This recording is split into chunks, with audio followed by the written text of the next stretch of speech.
Hi, my name is Stencyl, talking today about how to get a PIskel character that you've made and how to get it into Stencyl. So here's my character. Looks fine, looks great. A few things. If yours is sort of not in the middle and maybe it's off to the side or up like that, you can click align image to center and that'll bring it nice in the middle. Okay. You may need to resize it.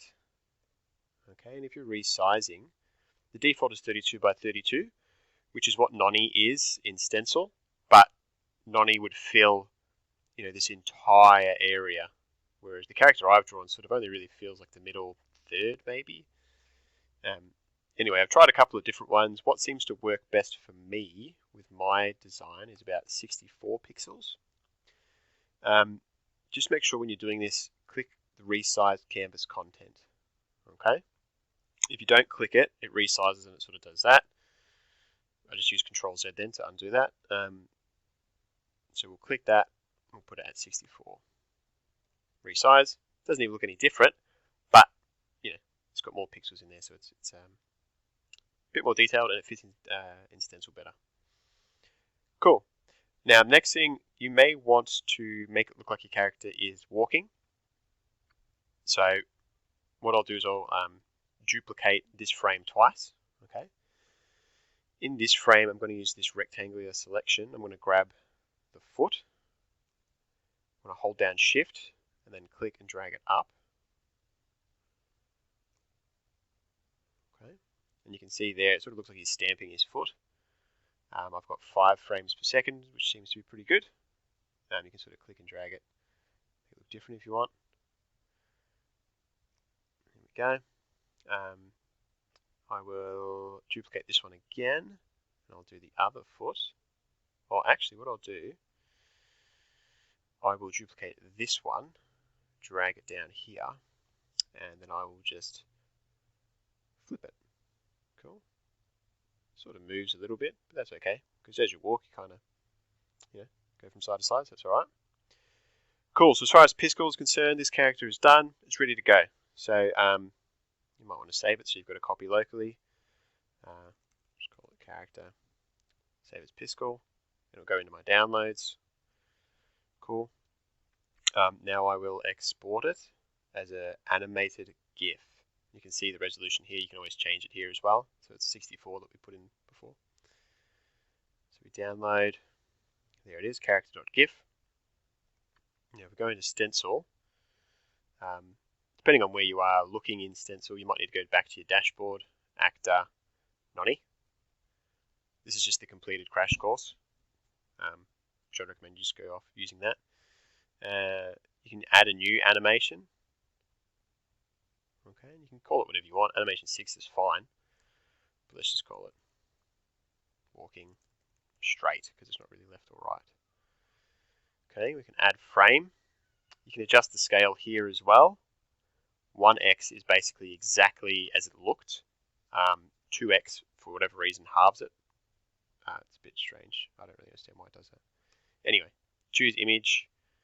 Make sure you're choosing your downloads. Okay, mine's just there, character. Open up, and there we go. Okay. If we look at our opening scene now, it still looks like Nonny, and there's a reason for that. It's because the star is on the idle left, which is the default animation, I suppose. So we can set this one to the default if we want by just clicking that star down the bottom there. Now it's got a star. And now in the opening scene, there we are. You'll notice there's when we hover over, there's this yellow box that appears all the way around. The problem with that will be when we get close to the clowns like that, the clowns will start to move. And it would be much better if it was when the character was a lot closer. So let's adjust that. So we'll go to Nonny, collision, walking. You can see sort of the box is quite far out. Unfortunately, you sort of have to just adjust these a little bit until you get it about right. So it's 32, and you can sort of click and drag that box to be over the top. It's going red because I'm going outside of the original image dimensions, so you've got to try and keep it inside. That's pretty good. Make it a little bit tighter. Probably go 28 pixels maybe. It's pretty good. Height. Doesn't quite hit the bottom. Maybe 58. That looks pretty good. Cool. Happy with that. Test the collision done. Now the only other issue will be when we go to play the game and we go to start walking or jumping, it's going to revert back to these animations. Okay, we can change that in the behaviors. All we need to do is, let's say for jumping, we just remove that behavior and we add it back in. Jumping was up.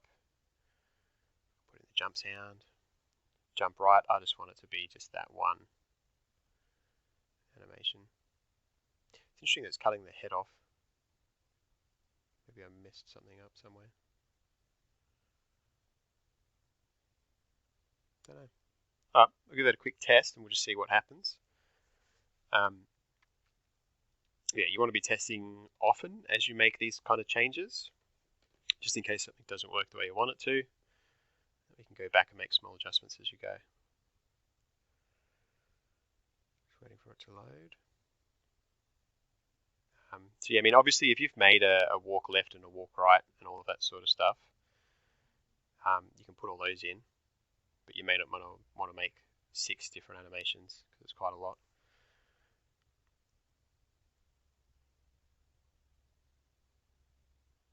It's quite funny how it changes like that. Cool. So we can see that sort of happens there.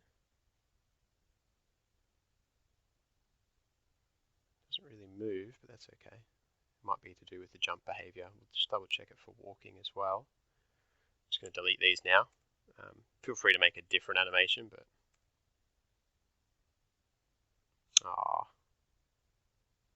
actually, yeah, I might just make a different animation.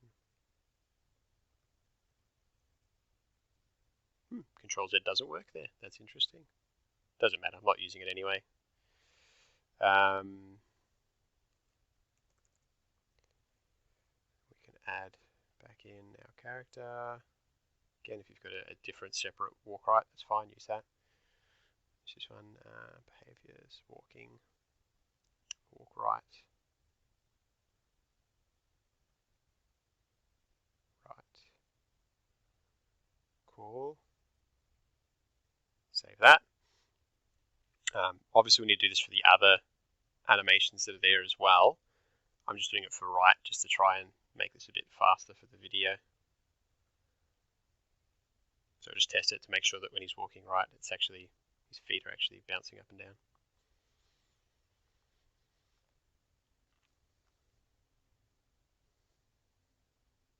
Yep.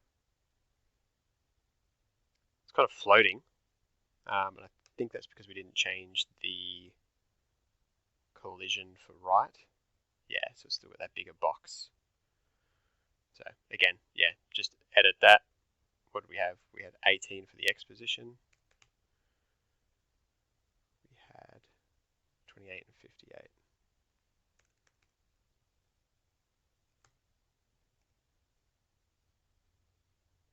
Cool.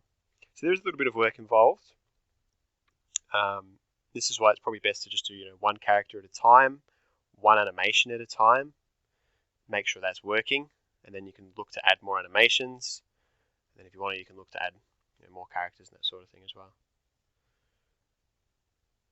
So now it looks a bit better. So now sort of walking like that. Jumping looks a bit funny. That's our next level, but anyway, we haven't made that yet. No worries, that's it. So that's adding a character from PIskel. Thanks for watching.